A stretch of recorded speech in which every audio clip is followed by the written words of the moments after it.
Hello guys, finally আমরা মাছ মারার জন্য আসছি। মানে এখানে একটু হালকা হালকা বৃষ্টি হইতেছে, তো তাও আমাকে বললো যে আমার ভাইস্তাটা নাকি জাল পাচ্ছে, এখানে জালটা উঠাবে।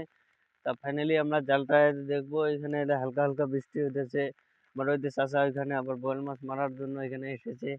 এই দেখো কিরকম বৃষ্টি হয়েছে, প্রচন্ড বৃষ্টি, অনেক বৃষ্টি হয়েছিল এখানে।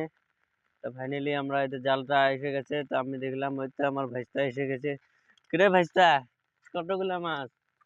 ওর তো ভাইস্তা মাছ পাইছিল এখানে কিছু, মানে জাল অনেক পানি তো জলে পড়ছে, তো মাছটা পায় নাই ওইরকম। এইখানে দেখলাম আবার এইখানে এইখানে জালে কিছু নাই। তো ফাইনালি একটা বোল মাছ এসে গেছে। তো ফাইনালি তোমরা দেখে পাচ্ছ তো একটা কুইচা মাছ। কুইচা মাছটা এখানে দেখার জন্য আমাকে ডাকছিল। তো ফাইনালি আমার ভাইস্তার জন্য অনেক মাছজন পড়ে, ওই দোয়া করবা।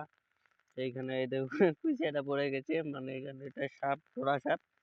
তা আমার ব্লগটা দেখার জন্য সবাইকে ধন্যবাদ। অন্য ভিডিওর জন্য আবার দেখা হবে।